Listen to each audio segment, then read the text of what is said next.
जी बिल्कुल, देखिए आज केंद्र सरकार वक्फ के नियमों को लेकर के तमाम चीज़ों को लेकर के आज एक बड़ा बिल पेश करने जा रही है और हमारे साथ उत्तर प्रदेश की सरकार में अल्पसंख्यक कल्याण मंत्री दानिश आज़ाद अंसारी जी हैं। तमाम मामलों में खुलकर अपनी राय रखते हैं और उनसे आज आपसे मेरा यही सवाल है।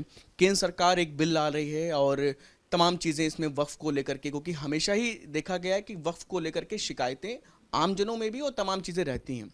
कैसे क्या इस बिल के माध्यम से उन शिकायतों को दूर करने का प्रयास होगा और खास तौर से इस बिल में क्या कुछ चीज़ें मुसलमानों के लिए और इस वर्ग के लिए रहने वाली। देखिए, सबसे पहले तो ये समझने की ज़रूरत है कि वक्फ पे कहीं भी कोई कंप्लेन होता है तो कंप्लेन कौन करता है? वो आम मुसलमान ही वक्फ की संपत्तियों पे अगर कोई इलीगल इंक्रोचमेंट होता है, अवैध कब्जा होता है या किसी तरह की कोई घटना होती है तो आम मुसलमान ही उसकी शिकायत करता है। निश्चित तौर पे वक्फ संपत्ति ये मुस्लिम समाज के डेवलपमेंट के लिए इस्तेमाल होनी चाहिए। वक्फ की संपत्तियों पे स्कूल, कॉलेज, हॉस्पिटल खुलने चाहिए जिससे आम मुसलमानों को इसका लाभ हो। जो गरीब मुसलमान है उससे उसको लाभ हो। लेकिन लगातार ऐसी शिकायतें आती हैं कि वक्फ की संपत्तियों पे अवैध कब्जे हो रहे हैं, लीगल इंक्रोचमेंट हो रहे हैं। वक्फ की संपत्तियों पे कई जगह शिकायतें हैं, उनको बेचा गया डॉक्यूमेंट में हेरा फेरी करके। इसके प्रति हमारी मोदी सरकार बहुत गंभीर और सजग है। मोदी सरकार का हमेशा यह मानना है कि मुस्लिम समाज के हितों के लिए जो भी ठोस कदम उठाए जाने चाहिए वो ज़रूर उठाने चाहिए। हमने कभी भी, मोदी सरकार ने कभी भी मुसलमानों को वोट बैंक के चश्मे से नहीं देखा। उनके तरक्की, तालीम और विकास के लिए जो भी चीज़ आवश्यक थी 2014 से लेकर अब तक मोदी सरकार ने उन चीज़ों को किया है। वक्फ के अधिनियम में संशोधन की जो चर्चा चल रही है, निश्चित तौर पे सकारात्मक तरीके से समाज को विकास की तरफ आगे बढ़ाना ये हमारी सरकार का लक्ष्य है, एजेंडा है। और हम मुस्लिम समाज के हितों के लिए जो भी आवश्यक कदम होंगे वो ज़रूर उठाएंगे। उत्तर प्रदेश में भी तमाम जगहों पर जैसे वक्फ की ज़मीनें हैं उन पर प्रयागराज की बात कर लें तो अतीक अहमद, अलग अलग जगहों पर माफियाओं का भी बहुत बड़ा नेक्सस देखा जाता है सरकारों से साठ गांठ के साथ। इस नेक्सस को भी तोड़ने का प्रयास होगा इस बिल के माध्यम से। निश्चित तौर पे ये देखा गया कि वक्फ की संपत्तियों पे इलीगल कब्जे जो है वो पिछले समाजवादी पार्टी के शासनकाल में साठगांठ करके ऐसे बहुत सारी चीज़ें हुई जहां वक्फ की संपत्तियों का मिसयूज उन सरकारों ने किया जो सरकार अपने आप को मुस्लिम समाज का हितैषी बनती है। लेकिन हमारी मोदी और योगी सरकार ने हमेशा पूरी निडरता के साथ, सजगता के साथ, गंभीरता के साथ, जिम्मेदारी के साथ ये कहा है कि मुस्लिम समाज के विकास के लिए जो आवश्यक कदम हैं वो उठाए जाने चाहिए। हमने कभी भी मुसलमानों को वोट बैंक के चश्मे से नहीं देखा जिस तरीके से सपा और कांग्रेस देखती है। हमने हमेशा मुसलमानों के मदरसों की बेहतरी की बात की, वक्फ की संपत्तियों की बेहतरी के लिए बात की, मुस्लिम महिलाओं को सशक्त करने की बात की। तो ये बात मुस्लिम समाज के डेवलपमेंट की है। अगर हम मुस्लिम महिलाओं को सशक्त करते हैं तो इससे मुस्लिम समाज विकास की तरफ आगे बढ़ेगा, मजबूत होगा। अगर हम मदरसा के जो आधार है उसको मजबूत करने की बात करते हैं तो इससे आम मुसलमान जो समाज है वो मजबूत होगा। अगर हम वक्फ की संपत्तियों का इस्तेमाल मुस्लिम समाज के डेवलपमेंट के लिए करना चाहते हैं तो इसका लाभ मुस्लिम समाज के लोगों को मिलेगा। इस बात से क्यों समाजवादी पार्टी और कांग्रेस पार्टी को परेशानी है?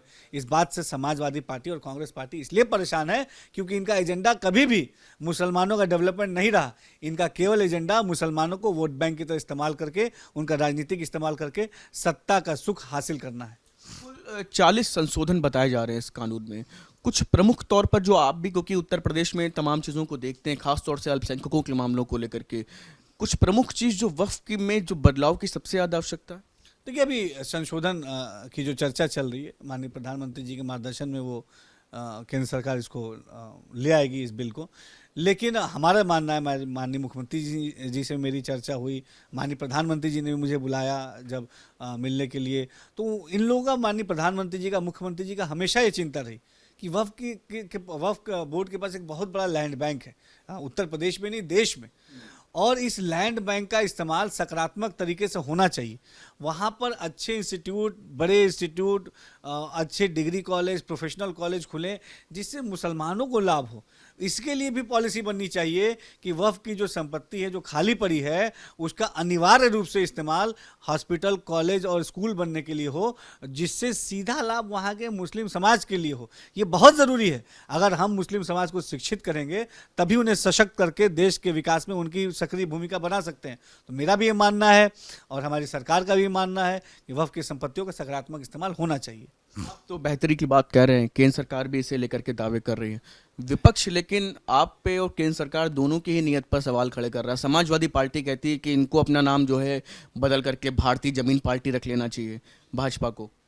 मेरा तो ये मानना है कि समाजवादी पार्टी को अपना नाम कब्जावादी पार्टी कर लेना चाहिए, क्योंकि जिस तरीके से 12 से लेकर 17 तक समाजवादी पार्टी ने उत्तर प्रदेश में के लॉ एंड ऑर्डर के साथ खिलवाड़ किया, और जिस तरीके से समाजवादी पार्टी के नेताओं ने अवैध कब्जे किए पूरे उत्तर प्रदेश के ज़मीनों पे, गरीबों के ज़मीनों पे, सरकारी ज़मीनों पे, जिनके खिलाफ कार्रवाई लगातार 7 साल से चल रही है हमारी योगी सरकार में, और इतना ज़्यादा उन्होंने कब्जा किया कि 7 साल हो गए हमको उनके कब्जे छुड़ाते छुड़ाते, और अभी भी बहुत संख्या है जिसको कब्जा मुक्त करना है। तो समाजवादी पार्टी ने हमेशा समाज के विकास के साथ खिलवाड़ किया है, समाज की उन्नति के साथ खिलवाड़ किया है, उत्तर प्रदेश के भविष्य के साथ खिलवाड़ किया है। लेकिन अब जनता ने इस खिलवाड़ से तंग आकर उनसे सत्ता की चाबी छीन के अपनी सेवा करने के भाव से योगी जी के हाथ में दी है, मोदी जी के हाथ में दी है। और निश्चित तौर पे हम ईमानदारी से जनता का जो भाव है, सेवा करने के लिए जो जनता ने हमें जिम्मेदारी दी है प्रदेश की, और मुस्लिम समाज ने की सेवा करने का जो हमने बीड़ा उठाया है, हम ईमानदारी से उस सेवा के काम को पूरा करेंगे। Leader of opposition Rahul Gandhi भी बताया जा रहा है, इसे लेकर के एक पहले बैठक करने वाले हैं, तमाम चीज़ें हैं। देखिए, कांग्रेस और सपा इसलिए चिंतित है कि मुसलमान विकास की तरफ आगे बढ़ रहा है, क्योंकि कांग्रेस और सपा ने कभी भी मुसलमानों का विकास नहीं चाहा।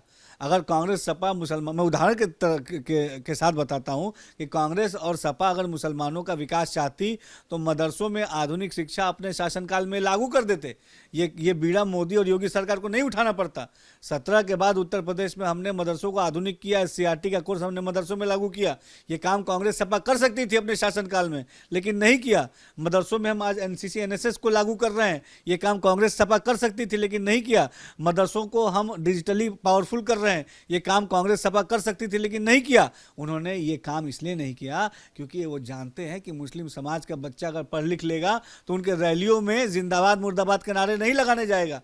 कांग्रेस और सपा का एजेंडा, उनकी चाल, उनका षड्यंत्र केवल और केवल मुसलमानों को वोट बैंक की तरह इस्तेमाल करना है, उनका राजनीतिक इस्तेमाल करना है, और केवल वो चाहते हैं कि मुस्लिम समाज का बच्चा भीड़ का हिस्सा बन के रहे। उसके उलट मोदी सरकार ने हमेशा मुस्लिम समाज के लोगों को सशक्त करने के लिए आगे प्रेरित किया है। आज आप देखिए, सिविल सर्विसेज का एग्ज़ाम जो हुआ उसमें 23 का जो रिजल्ट आया, 51 मुस्लिम बच्चों ने क्वालिफाई किया, एक बहुत बड़ी उपलब्धि है। मदरसों से बच्चे आज नीट और तमाम तरीके के मुख्य धारा के एग्जाम्स को क्वालिफाई कर रहे हैं, ये बहुत बड़ी उपलब्धि है। मदरसों में आज देखिए कि किस तरीके से कलाम साहब की पुण्यतिथि पे पूरे उत्तर प्रदेश के मदरसों में साइंस एग्जीबिशन लगाया गया। ये इससे पहले ये तस्वीरें मदरसों की क्यों नहीं दिखती थी? इससे पहले वक्फ की संपत्तियों की चिंता किसी ने क्यों नहीं की? और आज जब हमारी मोदी और योगी सरकार इन चीज़ों के लिए काम कर रही है तो इस बात से कांग्रेस और सपा को तकलीफ क्यों हो रही है? क्योंकि ये लोग नहीं चाहते कि मुसलमान विकास, तरक्की और तालीम की तरफ आगे बढ़े। इन लोग की चिंता क्या लगता है आपको कि प्रमुख तौर पर क्या है कि इस वर्ग को कुछ सामान्य चीज़ें ना मिले या इनका शोषण होता रहे? क्या लगता है आपको, क्यों इस तरह से विरोध होने लगता है? जब चाहे मदरसे में बात करते हैं आप लोग, एक हाथ में कुरान एक हाथ में लैपटॉप की, तब भी इस पर सवाल खड़े होते हैं, इस नीयत पर भी सवाल खड़े होते हैं। देखिए, बड़े दुख की बात है, कांग्रेस पार्टी के ऊपर मुसलमानों ने एतबार किया, लेकिन एतबार के बदले केवल और केवल जो है धोखा मिला। समाजवादी पार्टी के ऊपर मुसलमानों ने एतबार किया, समाजवादी पार्टी ने भी धोखा दिया। आज आप बताइए कि जो अल्पसंख्यक बाहुल क्षेत्र हैं, उन क्षेत्रों के विकास के लिए कांग्रेस पार्टी ने क्या किया, समाजवादी पार्टी ने क्या किया? उन क्षेत्रों के विकास के लिए समाजवादी पार्टी ने, ना कांग्रेस पार्टी ने कोई काम नहीं किया, मोदी और योगी सरकार ने किया। उत्तर प्रदेश में मैं आपको बताऊं कि उत्तर प्रदेश में जो अल्पसंख्यक बाहुल क्षेत्र है, वहां पर school, college, degree college, ITI, polytechnic खुल रहा है। मऊ में 22 करोड़ की लागत से मोदी सरकार और योगी सरकार ने पॉलिटेक्निक बनाया है। बरेली में 140 करोड़ की लागत से यूनानी मेडिकल कॉलेज मोदी और योगी सरकार बना रही है। रामपुर में 98 करोड़ की लागत से सद्भावना मंडप बना रही है मोदी और योगी सरकार। इसी तरीके से देवरिया में, लखनऊ में, गाजीपुर में, मुरादाबाद में, अमरोहा में, प्रदेश के हर जगह जहां अल्पसंख्यक समाज की आबादी है वहां पर degree college, school college, basic शिक्षा कॉलेज, मेडिकल कॉलेज, ये तमाम कॉलेज खोल के वहाँ के बच्चों को शिक्षित करने की दिशा में आगे ये हमारी सरकार बढ़ा रही है। हमने मदरसों के बच्चों को मुख्य धारा से जोड़ा है, हमने वक्फ की संपत्तियों का सकारात्मक इस्तेमाल हो, इन एजेंडे पे काम किया है। ये पिछली किसी सरकार ने नहीं किया। आज अगर मोदी और योगी सरकार ये काम कर रही है तो अगर कांग्रेस पार्टी, सपा मुसलमानों की सच्ची हितैषी है तो मोदी सरकार के इस सकारात्मक फैसले से पे सबको सहमति करके आगे आना चाहिए। मदरसों को लेकर के भी आप लोग की तरफ से ठोस कदम उठाए गए तो उस पर भी लोग सवाल खड़े करने लगे कि पद्धति बदलना चाहते हैं, पूरा बदलाव कर देना चाहते हैं, खास तौर से इस वर्ग को मतलब उनका शोषण करना चाहते हैं। देखिए, अगर हम मदरसे के बच्चों के एक हाथ में कुरान और दूसरे हाथ में आधुनिक शिक्षा देना चाहते हैं तो इससे क्या परेशानी है कांग्रेस और सपा के लोगों को? सपा के नेताओं के बच्चे विदेशों में पढ़ते हैं और हमारे गरीब मुसलमान के बच्चों को आधुनिक शिक्षा का हक नहीं है।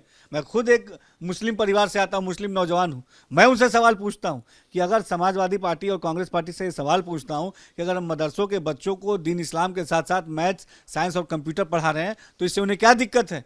वो उनके बच्चे तो बड़े बड़े स्कूलों में पढ़ते हैं, बड़े बड़े प्राइवेट स्कूलों में पढ़ते हैं। क्या मुसलमानों के बच्चों को अच्छे शिक्षा का अधिकार नहीं है?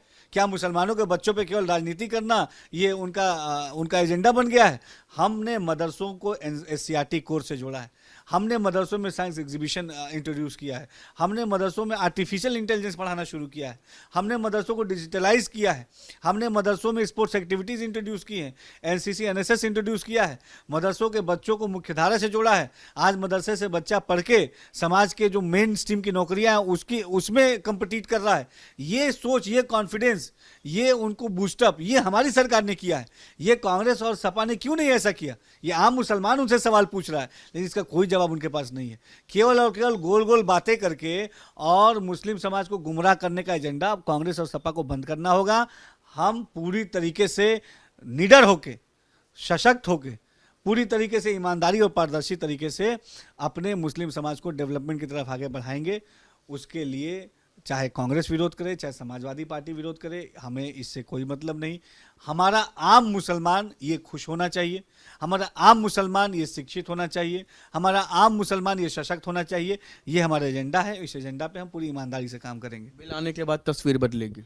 अभी जिस बिल की चर्चा चल रही है, अभी वो जब ये बिल आएगा तो आप देखेंगे कि हमेशा हमारा जो सकारात्मक रवैया रहा है वो सकारात्मक रवैया आगे भी कंटिन्यू रहेगा। हम मुस्लिम समाज के सशक्त, शिक्षित और विकास के एजेंडे के साथ काम कर रहे हैं और यही एजेंडा आगे भी जारी रहेगा। बहुत बहुत शुक्रिया। तो ये थे हमारे साथ उत्तर प्रदेश की सरकार में अल्पसंख्यक कल्याण मंत्री दानिश शहजाद अंसारी। वीडियो जर्नलिस्ट दीपक राणा के साथ शुभम पांडे, न्यूज स्टेट, लखनऊ।